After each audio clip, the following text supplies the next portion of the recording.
Uden filter. Dejligere lyd, men de vil ikke have dig til at vide hvorfor.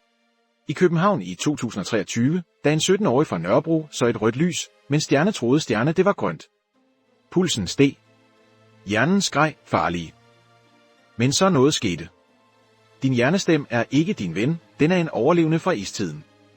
Den smager metal af frygt, lugter røg af fare og bruger 20% af din energi på at gætte forkert.